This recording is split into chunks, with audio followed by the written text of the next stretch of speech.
Bismillahirrahmanirrahim. Assalamu alaikum. Welcome to my channel English with Tahir Ali, and now with this video you are once again going to learn a very common but very important exercise of sentences.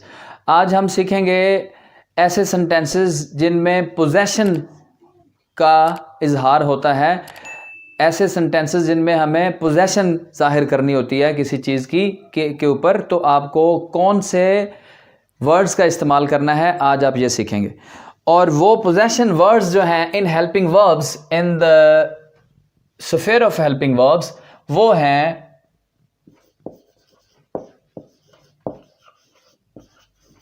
The use of has, have,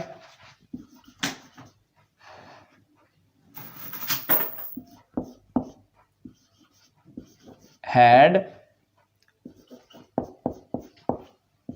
will have और shall have। ये helping verbs, सिर्फ ये helping verbs, इनके साथ कोई verb ना हो तो फिर ये पोजेशन जाहिर करते हैं, किसी चीज़ के ऊपर मलकियत, कब्ज़े को जाहिर करते हैं। तो उर्दू सेंटेंसेस में आपको कब्ज़ा जाहिर करने के लिए जो उर्दू वोकेबलरी होती है, तो हम बोलते हैं कि फॉर एग्ज़ाम्पल आपको मलकियत जाहिर करनी है, मुझे ये करनी है कि इस मार्कर के ऊपर, तो मैं कहूँगा कि मेरे पास ये मार्कर है। यानी एक तो पास का लफ्ज़ इस्तेमाल करते हैं पोजेशन के लिए कि मेरे पास ये मार्कर है।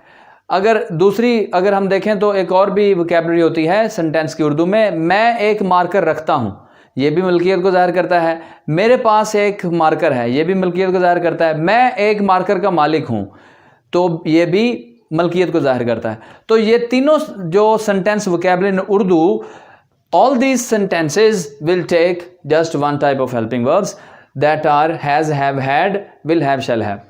Clear? तो आज हम देखेंगे इनका इस्तेमाल कैसे होता है। देखिए,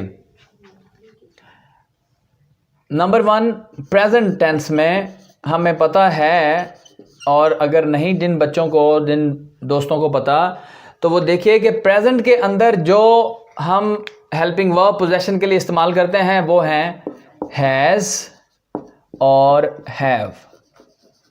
ये प्रेजेंट में पोजेशन जाहिर करने के लिए इस्तेमाल होता है, और पास्ट में पोजेशन जाहिर करनी है तो हमें सिर्फ एक ही वर्ड इस्तेमाल करना होता है, और वो है हैड।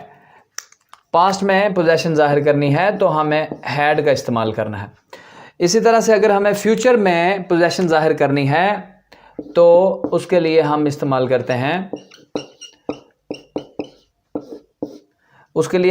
करते हैं, विल हैव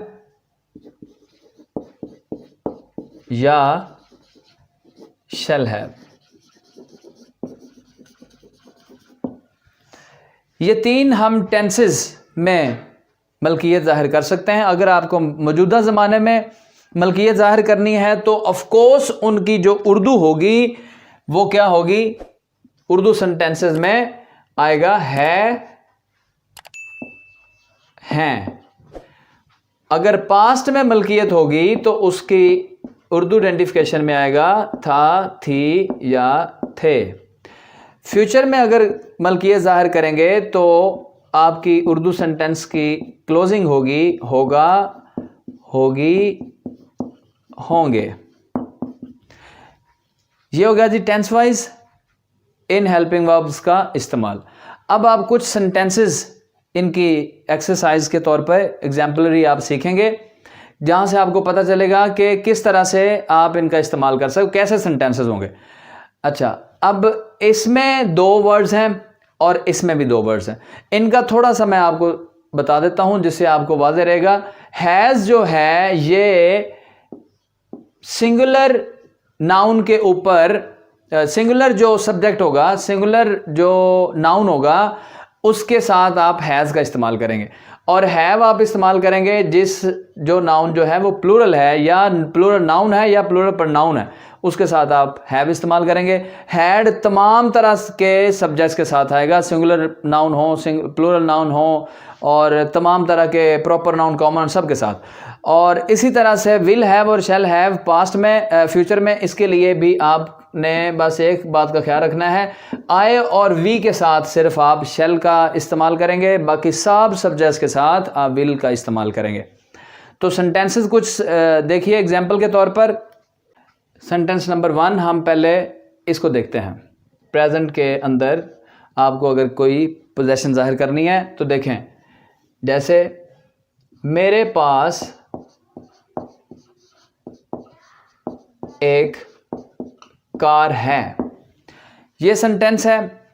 तो आप इसको जब ट्रांसलेट करेंगे तो आप लिखेंगे सबसे पहले आई के साथ आपको पता है हैव का इस्तेमाल होता है, आई हैव अ कार।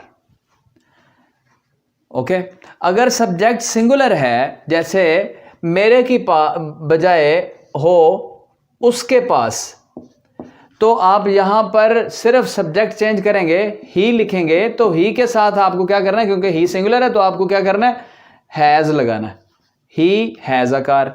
सिर्फ ये फर्क होगा कि सिंगुलर के साथ हैज का इस्तेमाल करेंगे, और प्लूरल जो सब्जेक्ट होगा, जैसे आई को भी प्लूरल सब्जेक्ट कंसीडर किया जाता है, इसलिए आई के साथ हैव का इस्तेमाल होता है। अब देखिए एग्जांपल नंबर 2, हैड जो पास्ट में मलकियत जाहिर करता है। यही सेंटेंस अगर हम पास्ट में ले जाएं, मेरे पास एक कार थी, या मैं कार का मालिक था, या मैं कार रखता था, तो आप क्या लिखेंगे, सेंटेंस बनाएंगे, आई हैड अ कार। सिर्फ आप हेल्पिंग वर्ब बदलेंगे, हैज हैव की बजाय हैड का इस्तेमाल कर देंगे। यही सेंटेंस अगर हम फ्यूचर में लेके जाएंगे तो उसमें आप क्या करेंगे, मेरे पास एक कार होगी, या मैं एक कार का मालिक बनूंगा, या मैं एक कार रखूंगा। तो फिर आप लिखेंगे इस सेंटेंस की ट्रांसलेशन, सिर्फ आप हेल्पिंग वर्ब बदलेंगे, आप लिखेंगे आई शैल हैव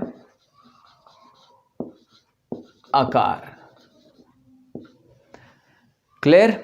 तो डियर फ्रेंड्स एंड स्टूडेंट्स, आपने ये समझा कि पोजेशन जाहिर करनी है अगर किसी नाउन के ऊपर, तो आपको ऑनर, ओन या पोजेस का लफ्ज़ लिखने की ज़रूरत नहीं है। आप सिंपली हेल्पिंग वर्ब्स का इस्तेमाल करें according to the requirement of Urdu sentence, regarding that sentence का जो टेंस है उसके मुताबिक आपने इनमें से एक को सिलेक्ट करना है और आपकी पोजेशन उधर मेंशन हो जाएगी।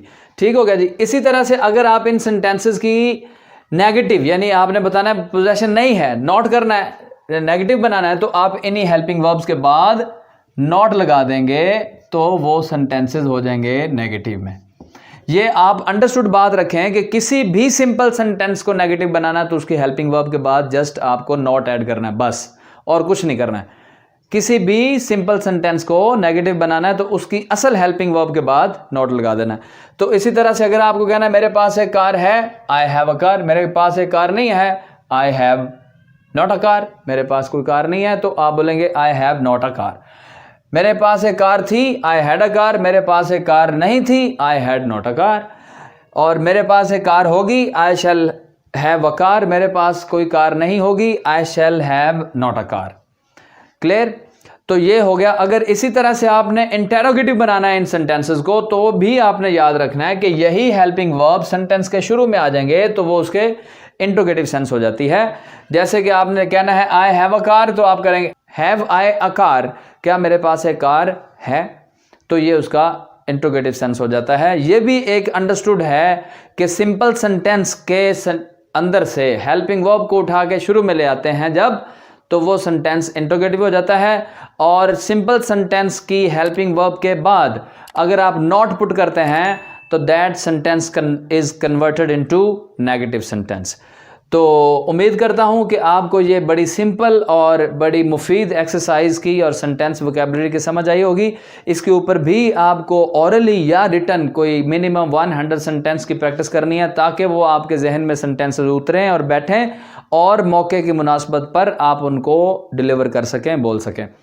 Hopefully you have enjoyed the today's topic and understood very well. See you next with a very good and informative video.